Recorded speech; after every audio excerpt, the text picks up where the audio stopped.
Defenders of Islam insist it is a peaceful religion. Others disagree and point to the primitive treatment in Muslim countries of women and other minorities. So let's discuss this now. We're joined now by Reza Aslan, a scholar of religions, professor at the University of California, Riverside, and the author of Zealot, The Life and Times of Jesus of Nazareth. Let's talk about this because it's a very interesting conversation every time we have it. Before we get into this discussion, I want to play for you this clip from Bill Maher's show just this Friday night. Here it is.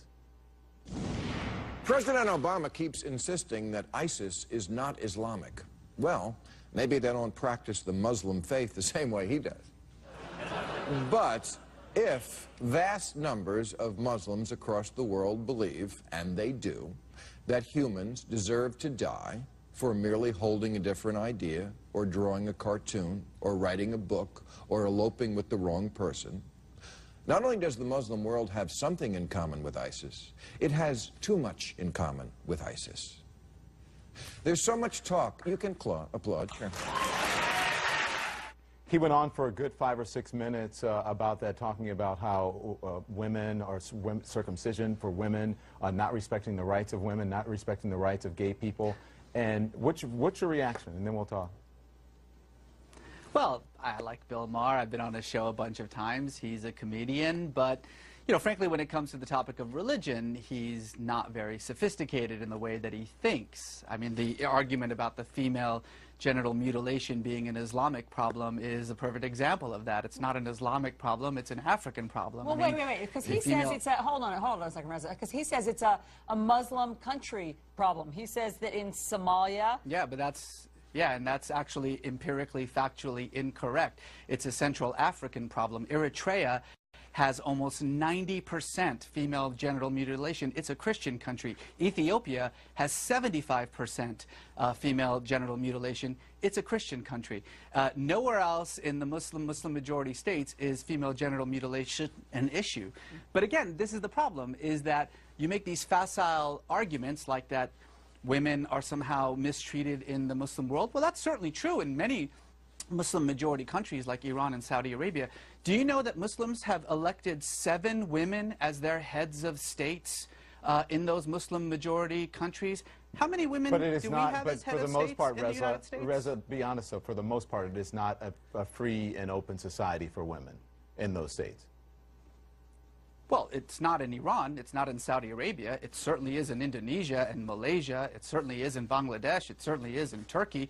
I mean, again, this is the problem, is that you're talking about a religion of 1.5 billion people, and certainly it becomes very easy to just simply paint them all with a single brush by saying, well, in Saudi Arabia they can't drive, and so therefore that's somehow representative of Islam. It's representative of Saudi Arabia. But in Iran, they don't have... I mean, I think that Bill Maher's point is that these aren't extremists. We often talk about extremists and that we should crack down on extremists, and why aren't Muslims speaking out about extremists? In Saudi Arabia, when women can't vote and they can't drive and they need permission from their husband, that's not extremists. Why aren't we talking more about what... That's not extremist, that's commonplace. Why don't we talk more about the commonplace wrongs that are happening in some of these countries? It's extremist when compared to the rights and responsibilities of women, Muslim women around the world. It's an extremist way of dealing with it. But it's not extremist in that. It's not extremist in that country. In Saudi Arabia, that's the norm. Oh no, it's not. I mean, look, Saudi Arabia is one of the most, if not the most extremist Muslim country in the world. In the month that we've been talking about ISIS and their terrible actions in Iraq and Syria, Saudi Arabia, our closest ally, has beheaded 19 people. Nobody seems to care about that because Saudi Arabia sort of preserves our national interests. Okay. You know, this is the problem, is that these kinds of conversations that we're having aren't really being had in any kind of legitimate way. We're not talking about women in the Muslim world.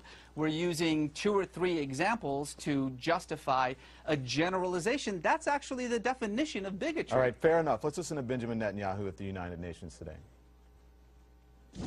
So when it comes to their ultimate goals, Hamas is ISIS and ISIS is Hamas. And what they share in common, all militant Islamists share in common. So Reza, the question at the bottom of the screen that everyone is looking at: does Islam promote violence? Islam doesn't promote violence or peace. Islam is just a religion, and like every religion in the world, it depends on what you bring to it. If you're a violent person, your Islam, your Judaism, your Christianity, your Hinduism is going to be violent. There are marauding Buddhist monks in Myanmar slaughtering women and children. Does Buddhism promote violence? Of course not. People are violent or peaceful, and that depends on their politics, their social world, the way that they see their communities, the way they see themselves. So, Reza, you don't think that there's anything more, there's the justice system in Muslim countries, you don't think is somehow more primitive or subjugates women more than in other countries?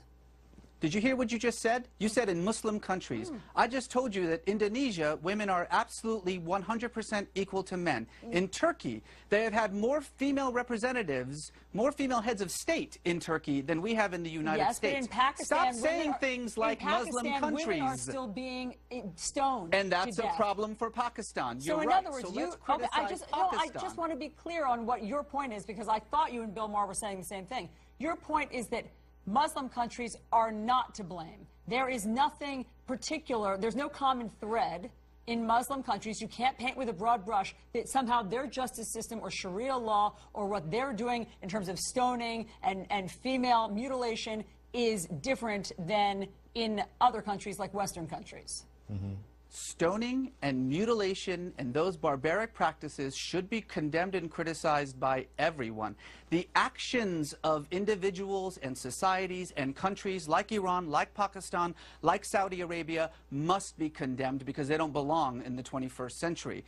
But to say Muslim countries as though Pakistan and Turkey are the same, as though Indonesia and Saudi Arabia are the same, as though somehow what is happening in the most extreme forms of these repressive countries, these autocratic countries, is representative of what's happening in every other Muslim country, is frankly, and I use this word seriously, stupid. So let's stop doing that. Okay, Reza, let's listen. I want you to listen to Benjamin Netanyahu again. This is actually the one I wanted you to hear. Yeah, the ISIS. But our hopes and the world's hopes for peace are in danger, because everywhere we look, militant Islam is on the march. It's not militants, it's not Islam, it's militant Islam.